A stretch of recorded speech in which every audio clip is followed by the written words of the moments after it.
दोस्तों आज के वीडियो में मैं आपको बताऊंगा आप बिना कहीं गए घर बैठे ही अपने मोबाइल से किसी भी उम्र के व्यक्ति का बर्थ सर्टिफिकेट कैसे बनवा सकते हैं। इसके लिए कौन कौन से डॉक्यूमेंट चाहिए, कैसे अप्लाई करना है और एक बार बन जाने के बाद जन्म प्रमाण पत्र कैसे डाउनलोड करना है। स्टेप बाय स्टेप पूरी जानकारी दूंगा, तो वीडियो को बिना स्किप किए हुए एंड तक जरूर देखना ताकि आपको पूरा प्रोसेस अच्छे से समझ आ जाए। तो चलिए दोस्तों मोबाइल स्क्रीन पर चलते हैं और जानते हैं पूरा प्रोसेस। इसके लिए आपको अपने मोबाइल में गूगल क्रोम को ओपन कर लेना है और सर्च करना है CRS OGI। आपके सामने सबसे ऊपर गवर्नमेंट की ऑफिशियल वेबसाइट का लिंक आ जाएगा, उस पर आपको क्लिक कर देना है। इस पर क्लिक करते ही आपके सामने गवर्नमेंट की सिविल रजिस्ट्रेशन सर्विस का पोर्टल खुल जाएगा। यहीं पर आपको जन्म प्रमाण पत्र बनाने का प्रोसेस पूरा करना है। इसके लिए सबसे पहले आपको ऊपर एरो वाले निशान पर क्लिक करके जनरल पब्लिक वाले ऑप्शन को सिलेक्ट कर लेना है। आपके सामने एक नया पेज खुलकर आ जाएगा। यहाँ पर आपको 5 स्टेप्स को पूरा करके अपना साइन अप प्रोसेस कंप्लीट करना है। पहला स्टेप है जनरल इन्फॉर्मेशन। यहाँ पर आपको अपना फर्स्ट नेम डालना है, अगर कोई मिडिल नेम है तो मिडिल नेम डाल देना है और फिर लास्ट नेम डाल देना है। इसके बाद नीचे आपको अपना जेंडर सिलेक्ट करना है और उसके नीचे आपको अपनी डेट ऑफ बर्थ को सिलेक्ट कर लेना है। इतना करने के बाद आपको नीचे नेक्स्ट के ऑप्शन पर क्लिक करना है। अब यहाँ दूसरे स्टेप में आपको अपना एड्रेस फिल करना है। यहाँ पर सबसे पहले आपको अपना स्टेट सिलेक्ट करना है, उसके नीचे डिस्ट्रिक्ट सेलेक्ट करनी है, फिर नीचे आपको सब डिस्ट्रिक्ट सेलेक्ट करना है, उसके नीचे विलेज या टाउन का नाम सेलेक्ट करना है, फिर पिन कोड डालना है और फिर नीचे कंप्लीट एड्रेस फिल करने के बाद नेक्स्ट वाले ऑप्शन पर क्लिक कर देना है। तीसरे स्टेप में यहाँ पर जैसे ही आप अपना आधार नंबर डालेंगे तो ये ऑटोमेटिकली वेरीफाई हो जाएगा। इसके बाद नीचे आपको नेशनैलिटी में इंडियन सेलेक्ट कर लेना है। फिर नीचे कॉन्सेंट वाले बॉक्स को क्लिक करने के बाद नेक्स्ट वाले ऑप्शन पर क्लिक कर देना है। अगले स्टेप में आपको यहाँ पर ऊपर अपना मोबाइल नंबर डालना है और सेंड OTP वाले ऑप्शन पर क्लिक कर देना है। इसके बाद आपके मोबाइल नंबर पर एक OTP जाएगा, उसको आपको यहाँ पर फिल कर देना है और वेरीफाई वाले ऑप्शन पर क्लिक करना है। आपका मोबाइल नंबर वेरीफाई हो जाएगा और इसी तरह से अगले स्टेप में आपको अपनी ईमेल आईडी को भी वेरीफाई कर लेना है। जैसे ही आपकी ईमेल आईडी वेरीफाई हो जाएगी तो आपका रजिस्ट्रेशन कंप्लीट हो जाएगा। उसके बाद आपको नेक्स्ट वाले ऑप्शन पर क्लिक कर देना है, जिसके बाद आपके सामने यहाँ पर लॉगिन वाला ऑप्शन खुलकर आ जाएगा। अब यहाँ पर लॉगिन करने के लिए आपको ऊपर अपना मोबाइल नंबर डालना है और कैप्चा को सॉल्व कर लेना है। इसके बाद आपके मोबाइल नंबर पर एक OTP जाएगा, उस OTP को यहाँ पर फिल करके आपको यहाँ पर लॉगिन कर लेना है। जिसके बाद आपके सामने ऐसा इंटरफेस खुलकर आ जाएगा। यहाँ पर आपको ऊपर की तरफ 3 लाइन्स का ऑप्शन देखने को मिलेगा, उस पर आपको क्लिक करना है। जिसके बाद आपको यहाँ पर बर्थ वाले ऑप्शन पर क्लिक कर देना है। अब यहाँ पर आपको काफी सारे ऑप्शन देखने को मिलेंगे, इसमें से आपको रिपोर्ट बर्थ वाले ऑप्शन पर क्लिक कर देना है।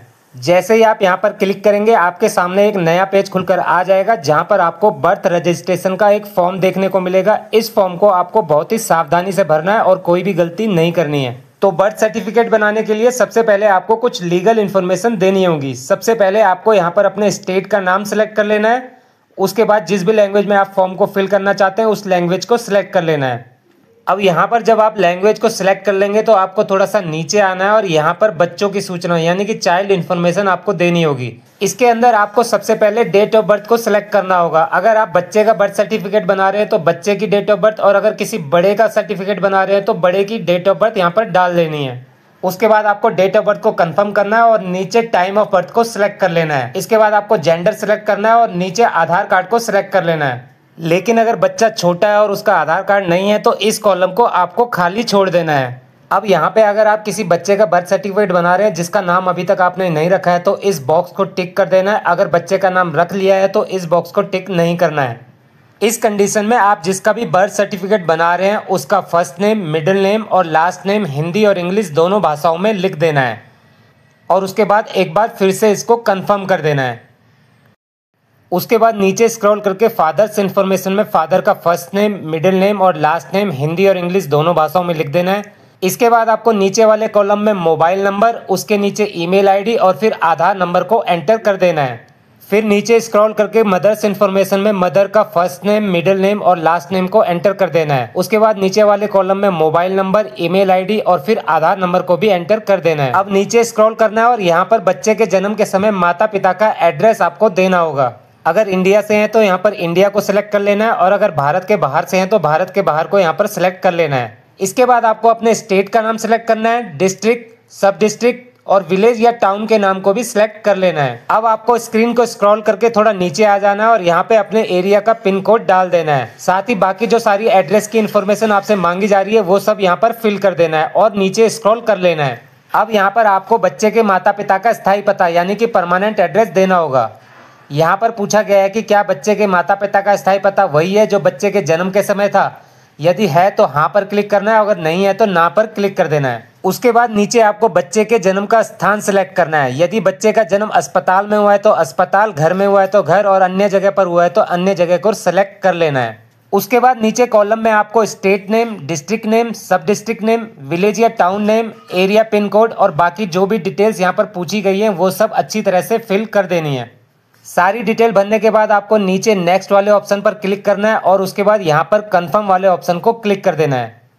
अब आपके सामने नया पेज खुल जाएगा। इसके बाद आपको स्क्रॉल करके थोड़ा सा नीचे आना है। यहाँ पर आप देखेंगे कि पूछा गया है कि बच्चे के जन्म के समय माता पिता का स्थायी पता कॉपी करें। पते को कॉपी करने के लिए इस बॉक्स को चेकआउट करना होगा, जिससे आप देखेंगे कि नीचे एड्रेस वाले सारे कॉलम ऑटोमेटिकली फिल हो जाएंगे। इसके बाद नीचे स्क्रॉल करके फादर की इन्फॉर्मेशन में सबसे पहले फादर का धर्म यानी कि रिलीजन एंटर करना है। उसके बाद एजुकेशनल क्वालिफिकेशन और उसके बाद व्यवसाय यानी कि ऑक्यूपेशन को सिलेक्ट कर लेना है। अब मदर्स इन्फॉर्मेशन में आपको सबसे पहले मदर का रिलीजन यानी कि धर्म को सिलेक्ट कर लेना है।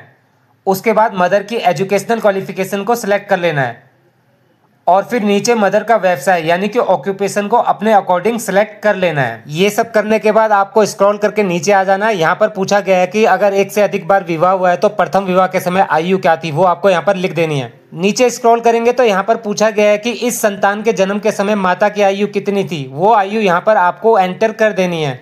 इसके बाद पूछा गया है कि इस संतान को मिलाकर माता की जीवित पैदा हुई बच्चों की संख्या कितनी है, वो यहाँ पर आपको एंटर कर देनी है। नीचे आपको प्रसव के समय परिचर्चा के प्रकार को सिलेक्ट करना है। यहाँ पर क्लिक करके अपने अकॉर्डिंग इसको सिलेक्ट कर लेना है। उसके बाद नीचे प्रसव के प्रकार को सिलेक्ट करना है। यदि नॉर्मल डिलीवरी हुई है तो यहाँ पर नॉर्मल को सिलेक्ट कर लेना है। नीचे पूछा गया है कि जन्म के समय बच्चे का वजन कितना था, तो किलोग्राम में वो टाइप कर देना है। उसके बाद गर्भावस्था की अवधि हफ्तों में टाइप कर देनी है और नीचे स्क्रॉल करके एड्रेस प्रूफ में इस लिस्ट में से कोई सा भी एक डॉक्यूमेंट सिलेक्ट कर लेना है और सिलेक्ट करने के बाद आपको नीचे आना है और यहाँ पर उस डॉक्यूमेंट को अपलोड कर देना है।